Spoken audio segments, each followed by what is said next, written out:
జనరల్గా అక్కడక్కడ haunted incidents జరుగుతూ ఉంటాయి. కొన్ని బయటికి వస్తాయి, ఇంకొన్ని రావు. అలానే కర్ణాటక స్టేట్లోని బెంగళూరులో టెర్రా వెరా అనే ఒక హౌస్ ఉంది. ఇది సౌత్ ఇండియాలోనే one of the scariest house అని చెప్తూ ఉంటారు. అసలు దీని వెనక ఉన్న స్టోరీ ఏంటి, ఎందుకు ఈ హౌస్ ఇంత హాంటెడ్గా మారింది, దీని వెనక ఉన్న రీజన్ ఏంటి?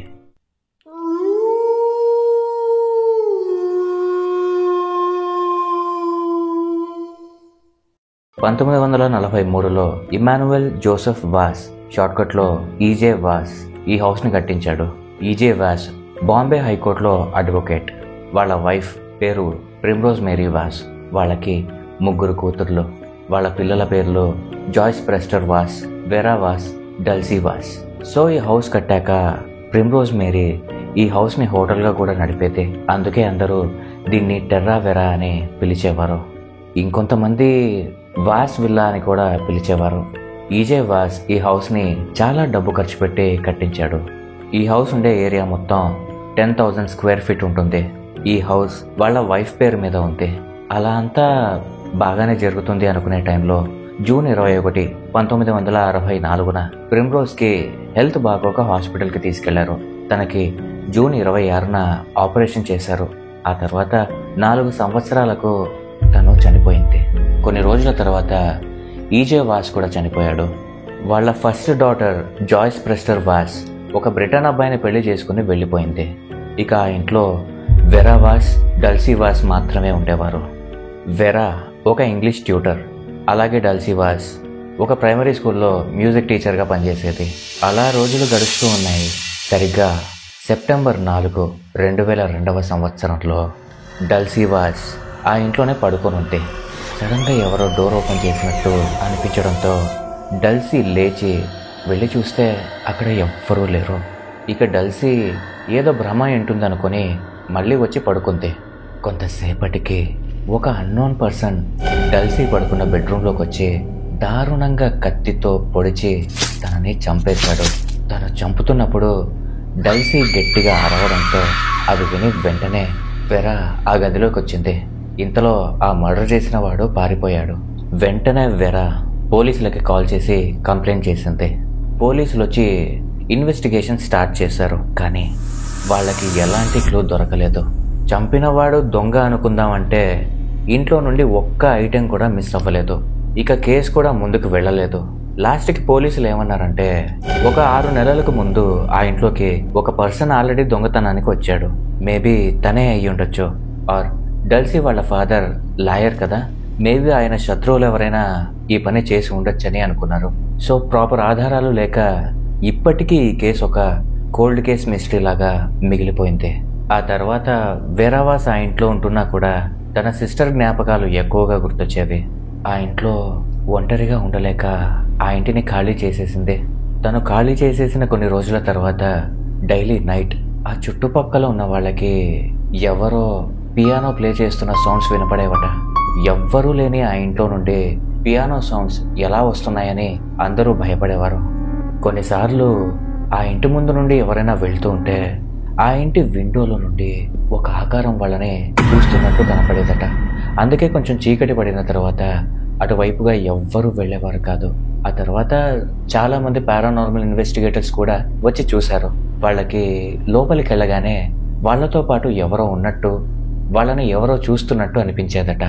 అలానే ఎవరో వాళ్ళకి దగ్గరలోనే ఉండి వాళ్ళ చెవిలో ఏదో గుసగుసలాడుతున్న శబ్దాలు కూడా వినిపించేవట. అండ్ వాళ్ళ ఇంట్లో తలకిందులుగా వేలాడుతున్న ఒక జీసస్ శిలువ కూడా దొరికింది. ఇక ఈ వార్తలన్నీ విని అక్కడున్న టీనేజర్స్ కొంతమంది ఉంటారు కదా, వాళ్ళకి ఇంకా క్యూరియాసిటీ పెరిగింది. సో కొంతమంది గ్రూప్ ఆఫ్ టీనేజర్స్ కూడా అక్కడికి వెళ్ళారు. వెళ్ళగానే వాళ్ళకి చాలా స్ట్రేంజ్ ఇన్సిడెంట్స్ జరిగాయి. ఏవేవో అరుపులు వినపడేవి. అలాగే ఎవరో దగ్గరికి వచ్చి చెంప మీద కొట్టినట్టు అనిపించేది. అలాగే వాళ్ళు లోపల కొన్ని ఫొటోస్ కూడా తీశారు. అప్పటికి వాళ్ళ ఫోన్లో ఫుల్ ఛార్జింగ్ ఉంది. కానీ బయటికి వచ్చేసరికి బ్యాటరీ డెడ్ అయింది. దాన్ని మళ్ళీ ఛార్జ్ చేసి ఫొటోస్ ఓపెన్ చేస్తే ఆ ఫొటోస్ మొత్తం బ్లర్లో ఉన్నాయి. ఇక వాళ్ళకేం అర్థం కాలేదు. యాక్చువల్లీ వాళ్ళకి ఈ స్టోరీ అంతా ఎలా తెలిసిందంటే అక్కడికి ఒక అమ్మాయి కొత్తగా వచ్చింది.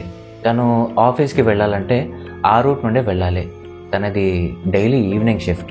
సో ఆఫీస్ వర్క్ మధ్యలో కొంచెం స్ట్రెస్ అయ్యి ఆ రోడ్డులో ఒక చోట టీ తాగడానికి వచ్చింది. అక్కడే ఒక ఫ్యాక్టరీ కూడా ఉంది. ఆ ప్లేస్ నుండి చూస్తే ఆ ఇల్లు పర్ఫెక్ట్గా కనపడుతుంది. ఆ అమ్మాయికి ఆ ఇంటి విండోలో నుండి ఎవరో చూస్తున్నట్టు కనపడింది. చూసిన వెంటనే తెలిసిపోతుంది అది మనిషి అయితే కాదని. వెంటనే వాళ్ళ ఆఫీస్ కొలీగ్స్ని వెళ్ళి అడిగితే అప్పుడు చెప్పారు వాళ్ళు అది ఒక హాంటెడ్ హౌస్ అని. ఆ అమ్మాయి దాని గురించి కాస్త రీసెర్చ్ చేయగా అప్పుడు ఈ స్టోరీ అంతా తెలిసింది. కానీ తను రీసెర్చ్ చేస్తున్న సమయంలో తనకి చాలా స్ట్రేంజ్ ఇన్సిడెంట్స్ జరిగాయి. ఒకరోజు తన ఆఫీస్లో లేట్ అయింది. సో ఇంటికి వెళ్ళాలంటే ఆ రూట్ నుండే వెళ్ళాలి. సో అలా వెళ్తూ ఉండగా ఆ టెరావెరా ఇంటి గేట్ ఓపెన్ చేసి ఉంది. ఎవరైనా లోపలికి వెళ్ళారేమో అని తను కూడా నెమ్మదిగా లోపలికి వెళ్ళింది. తను లోపలికి వెళ్ళగానే వింతగా ఆ డోర్ లాక్ అయిపోయింది. నెమ్మదిగా పియానో సౌండ్స్ వినపడుతున్నాయి. డల్సీ వాస్ని ఎక్కడైతే పాతి పెట్టారో అక్కడ భూమిలో నుండి ఎవరో నేలని కొడుతున్నట్టు సౌండ్స్ వస్తున్నాయి. వెంటనే తను భయపడిపోయి గేటు వైపు నెమ్మదిగా వెళ్తున్నప్పుడు నిశ్శబ్దంగా ఉన్న ఆ ఇంట్లో ఎవరో అమ్మాయి నవ్వులు వినపడ్డాయి. పరిగెత్తుకుంటూ గేట్ తీసి బయటికి వెళ్ళి ఒక్కసారిగా ఇంటి వైపు తిరిగి చూసింది. అంతే, విండోలో నుండి తనకి ఒక ఆకారం కనపడింది. తన మొబైల్లో క్యాప్చర్ చేసింది కూడా. ఇలా చాలా ఇన్సిడెంట్స్ జరిగాయి. అందుకే ఈవినింగ్ అయితే చాలు అటు సైడ్ నుండి వెళ్ళడానికి చాలా మంది భయపడేవారు. ఆ చుట్టుపక్కల ఉన్న వాళ్ళు సాయంత్రం అయ్యేసరికి వాళ్ళ ఇంటి డోర్స్ అన్ని మూసేసుకునేవారు. అదే సెప్టెంబర్ 4న ప్రతి సంవత్సరం ఎవరో ఆ ఇంట్లో నుండి పెద్దగా ఏడుస్తున్నట్టు శబ్దాలు వచ్చేవని ఆ చుట్టుపక్కల వాళ్ళు చెప్పేవారు.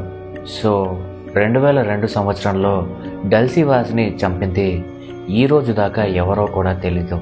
అదొక మిస్టీరియస్ కేసుగానే మిగిలిపోయింది.